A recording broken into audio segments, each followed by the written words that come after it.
अब हम जानेंगे प्लांट के स्ट्रक्चर के बारे में। प्लांट के स्ट्रक्चर में देखें तो किसी भी सेल को 3 पार्ट में डिवाइड किया जा सकता है। पहला है cell wall, next cytoplasm and after that nucleus. जैसे कि हम देख रहे हैं कि यहाँ पर 2 सेल दिखाए जा रहे हैं। ये पहला सेल जो है वो है प्लांट सेल और नेक्स्ट सेल है एनिमल सेल।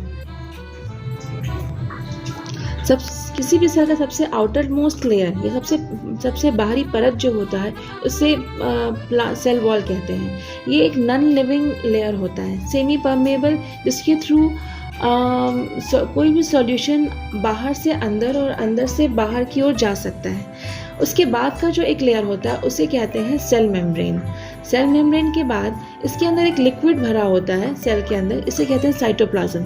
साइटोप्लाज्म जो बेसिकली वाटर और कुछ ऑर्गेनिक और इनऑर्गेनिक कंपाउंड का मिक्सचर होता है। इसी साइटोप्लाज्म के अंदर ढेर सारे ऑर्गेनल्स पाए जाते हैं। और थर्ड पार्ट मैंने बताया कि ये होता है न्यूक्लियस। न्यूक्लियस के अंदर, न्यूक्लियस एक ओवल या सर्कल स्ट्रक्चर होता है जिसके अंदर क्रोमेटिन फाइबर्स और न्यूक्लियस पाए जाते हैं। अगर हम बात करें साइटोप्लाज्म की, यानी कि न्यूक्लियस के बाहर के स्ट्रक्चर की, तो इसमें भी बहुत सारे ऑर्गेनल्स पाए जाते हैं।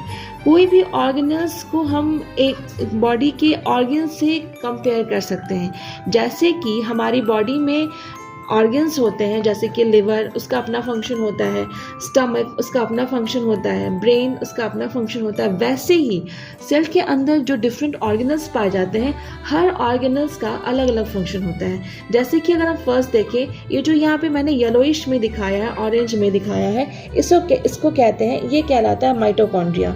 माइटोकॉन्ड्रिया एक पावर हाउस की तरह काम करता है। इसका अपना डीएनए होता है और इसके थ्रू ही जितने भी जो एनर्जी होती है वो जनरेट होती है, जिससे ये जो सेल हैं वो वर्क करते हैं। नेक्स्ट पार्ट जो आप यहाँ पर देख रहे हैं ये है प्लास्टेड्स, यानी कि क्रोमोप्लास्ट। इसके थ्रू फोटोसिंथेसिस का जो फंक्शन होता है वो यहीं से होता है, क्योंकि इस क्रोमोप्लास्ट के अंदर क्लोरोफिल भरे होते हैं जिसके थ्रू फोटोसिंथेसिस होता है।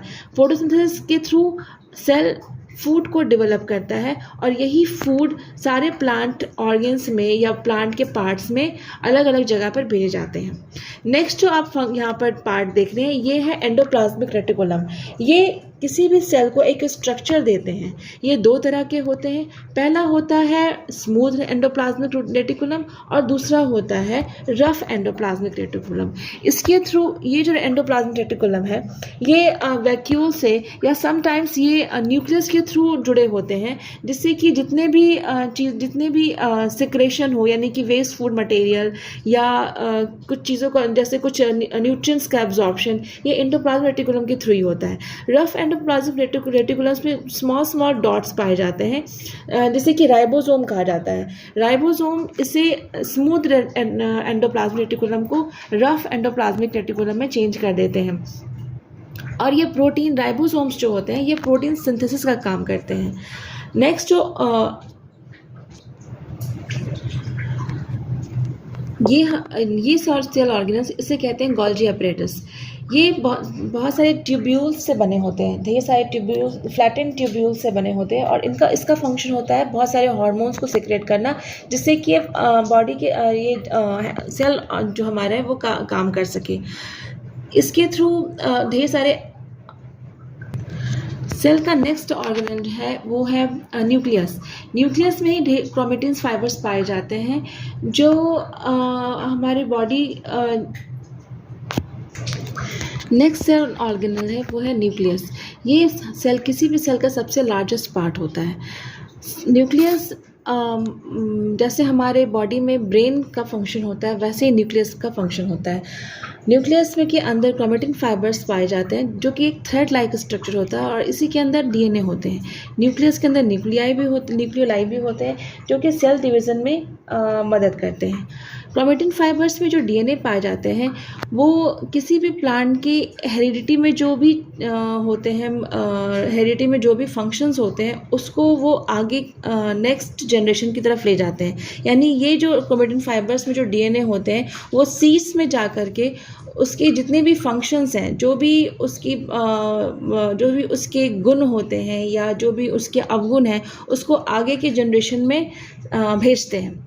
ये हम सेल स्ट्रक्चर जो देख रहे हैं ये प्लांट बॉडी का सेल स्ट्रक्चर था। जब हम इसे कंपेयर करेंगे एनिमल प्लांट बॉडी से तो दोनों में एक डिफरेंस दिखाई देगा। ये सबसे बड़ा जो एरिया है इसको वैक्यूल कहते हैं, ये प्लांट सेल में ही पाया जाता है, लेकिन एनिमल सेल में ये वैक्यूल नहीं पाया जाता है। इसमें जो कुछ डिफरेंस दोनों सेल में होते हैं, जैसे कि एनिमल सेल में सेंट्रियोल्स पाए जाते हैं। ये सेंट्रियोल्स न्यूक्लियस में जो क्रोमेटिन फाइबर्स या जो डीएनए के ये जो क्रोमेटिन फाइबर्स होते हैं इससे डिवाइड करने के काम आते हैं। जब भी ये सेल डिवाइड होता है, यानी जब एक सेल दो सेल में बंटने की जो प्रक्रिया होती है उसे सेल डिवीज़न कहते हैं। और जब सेल डिवीज़न होता है तो ये सेंट्रियोल्स ही दो क्रोमेटिन फाइबर्स को इक्वली डिवाइड करके दोनों सेल में भेजते हैं। तो ये हम देख सकते हैं कि सेल में जो एक एक्स्ट्रा ऑर्गेनल है, जो एनिमल सेल में जो एक्स्ट्रा ऑर्गेनल है, इसे सेंट्रियोल्स कहा जाता है।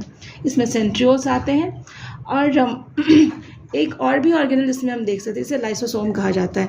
लाइसोसोम को अगर हम देखें तो इसे कहते हैं आत्महत्या की थैली, यानी कि इसमें कुछ ऐसे एंजाइम्स और एसिड्स होते हैं जो कि अगर ये सेल फट जाए, अगर ये लाइसोसोम फट जाए तो ये जितने भी ऑर्गेनल्स सेल में होते हैं